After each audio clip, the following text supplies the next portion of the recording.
Hello, everyone, and welcome back to another episode of The Committee Reads. I am your host, KWCs, and with me today, I have Alex, Nagoda, and Joe. And today, we will be tackling match 132, Gabara vs. Megalon, round 2, by Kenneth James. Electric Boogaloo. Electric Boogaloo, yes. By Kenneth James. Also continued from match 95, so just be sure to read that or listen to that when you get the opportunity. Godzilla lead Rodan, Anguirus, and Gabara. I have an issue with that because I'm sure that's meant to be led against the ogre's will towards Tokyo. Already visible. He's a town, not an ogre. I know, right? This was a different time, gosh darn it. Already visible from the city was the Vortak mothership, the Exilium mothership floating nearby as well, much to Godzilla's surprise. The king of the monsters hadn't expected such an alliance to even occur. The aliens who invaded the Earth, his territory, were often solo attacks with no connections between them. Before he marched forwards, the sea floor before him burst open, sending the monster king falling backwards into the surf.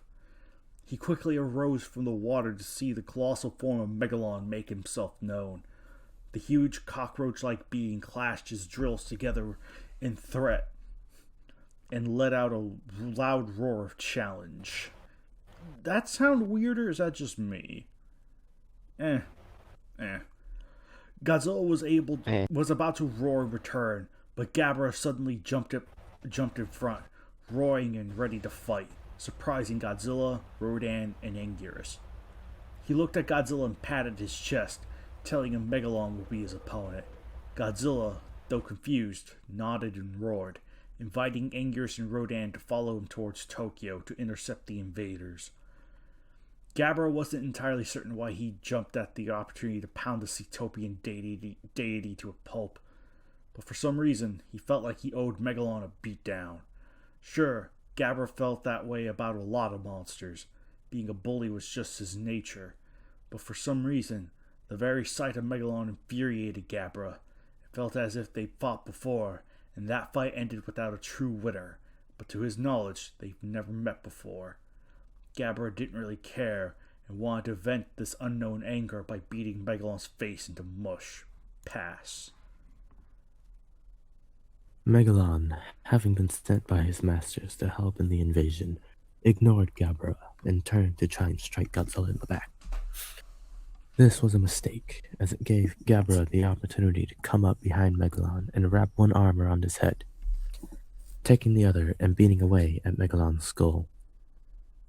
Megalon screeched in surprise as this happened, and tried to break free, only for Gabara to electrify his fist and grind it into Megalon's forehead, humiliating and hurting the guardian of Cetopia with a noogie.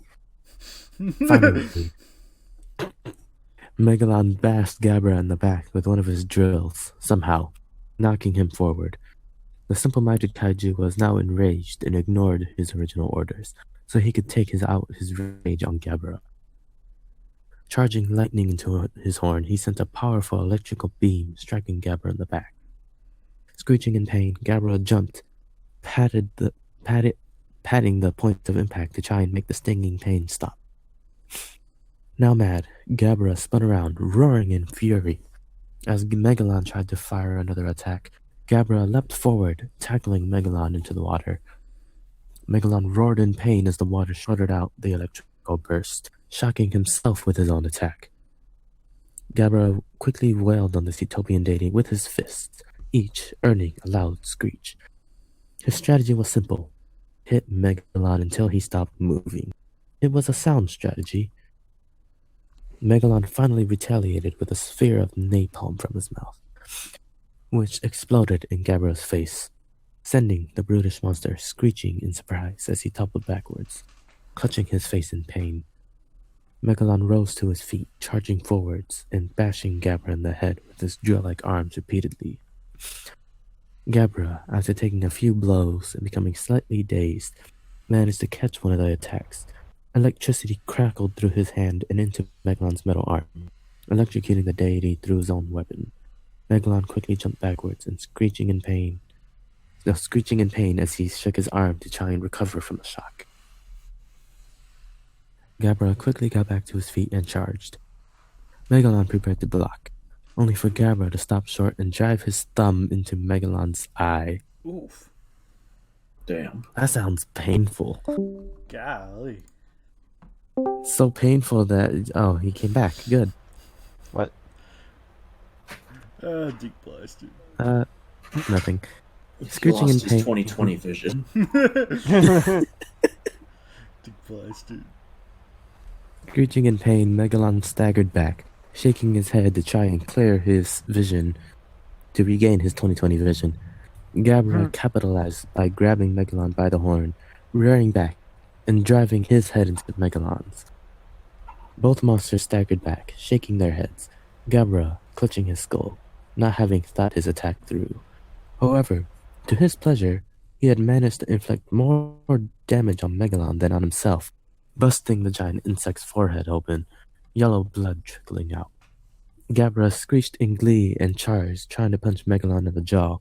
The guardian monster fired another napalm bomb, striking Gabara in the chest, sending him reeling back. Megalon charged forward and stabbed Gabara in the shoulder with his drill, drawing a small trickle of blood. He then bashed Gabara with his drills, dazing him. Before Gabara could recover, he was sent falling backwards, like a blast of Megalon's horn lightning. As the bully-like Kaiju tried to rise, Megalon blasted him several more times with his horn lightning, shocking him badly. Megalon leapt on him, pounding away with his drill hands, making sure not to let himself be caught again. Gabara, realizing he was in dire straits, grabbed Megalon's legs and shocked him to drive him back past.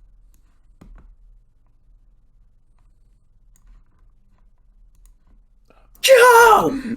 I was about to Oh, say. fuck you! Gabara got to his knees as Megalon tried to swing his arms down on his head and brought up his arm, hitting Megalon right in the groin.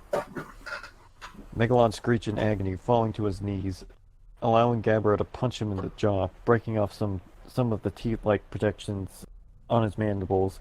Before Meg could recover, Gabara grabbed his horn and rammed the Guardian's head into his kneecap repeatedly, enlarging the cut on Megan's head.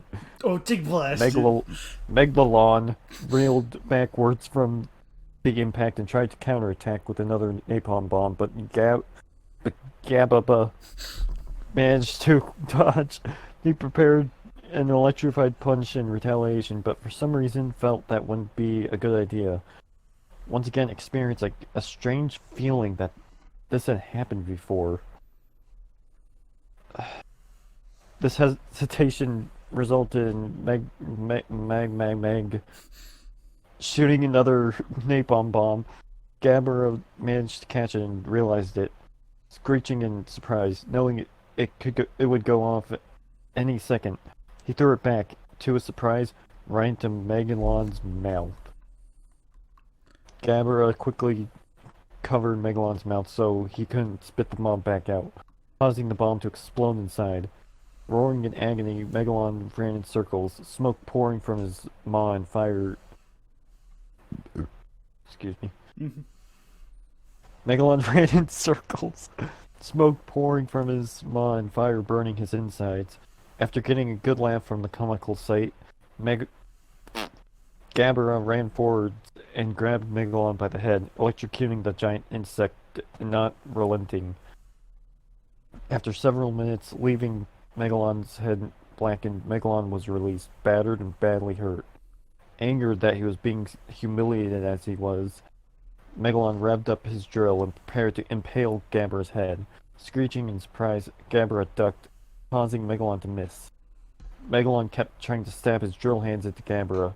Gabara dodging as quickly as he could. In his panic, Gabara threw a blind punch as hard as he could to try and stop the infuriated Megalon. His fist made contact with something hard and Megalon's attack stopped. Slowly opening his eyes, he saw Megalon's drills inches from his face. Gulping, Gabara looked up at Megalon. Seeing his fist had nailed Megalon in the temple, After a few moments, Megalon fell backwards into the surf. Pass. Damn. Gabara looked down at Megalon, waving a hand in front of his face. Get no response, he kicked Megalon in the side. Realizing he'd knocked Megalon out cold, Gabara laughed and roared in victory. He then remembered the others were ahead in turn, seeing Godzilla locked in battle with another foe nearby. Gabara did not want to make the Monster King angry at him. He'd gotten his ass kicked more than enough times for that. Gabara turned and headed forwards, leaving an unconscious Megalon floating in the Tokyo Bay. Winner, Gabara. Or Cousin Larry. Yeah, it should have been Cousin Larry.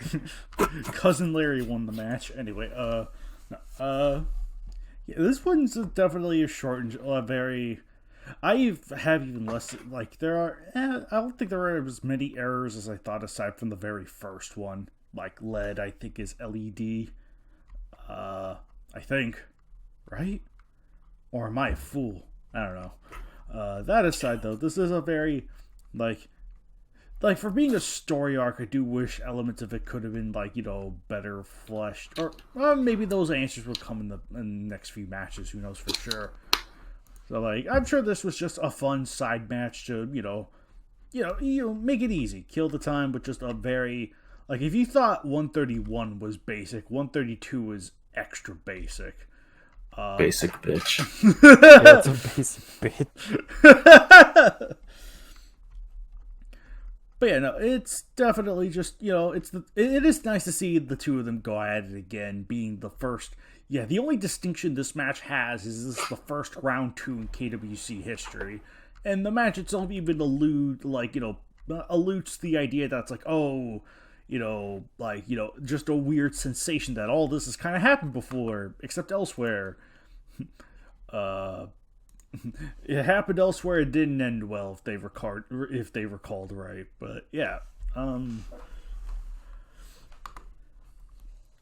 yeah. But I mean, like, it's once I think I'll be quoting Alex from the last video.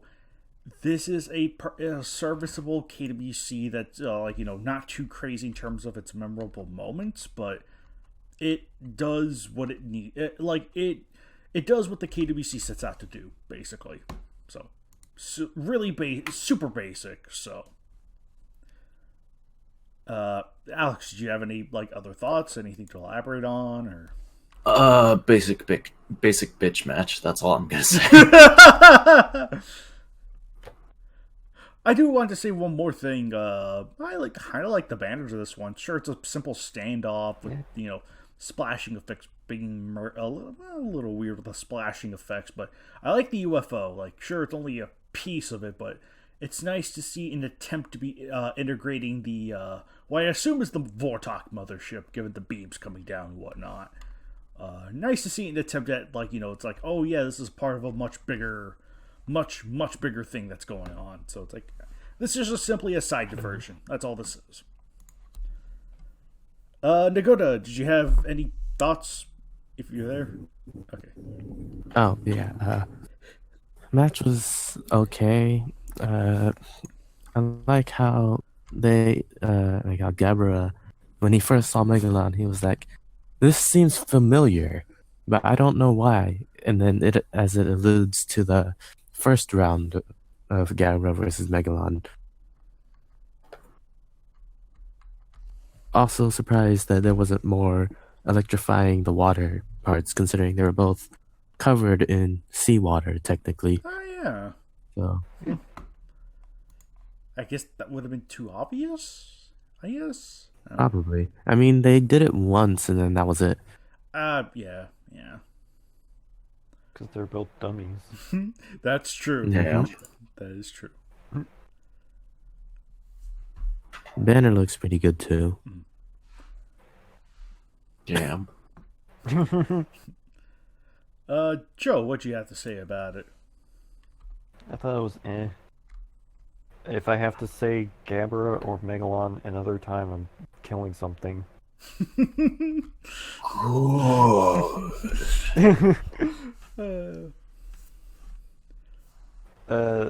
And that's the same problem that I have with a 95. Just too much repeating monster names. Yeah, and same author too. So yeah, I think that's definitely a author thing.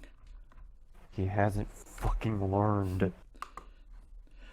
Well, these things could have been just written in quick succession, but you know how it is with KWCs. Yeah. Like certain matches get posted, it's like, oh, this one comes out, blah blah blah. So He hasn't fucking learned, and it pisses Joe off. yeah, because that sounds like a person who's lost their cool. But yeah, no, I think we kind of said what we wanted to say. It's just fundamentally simple. So with that said, this has been match 132, and we'll see you guys next time for 133. All right, see you then, folks. Oh no. Cringe. Epic cringe.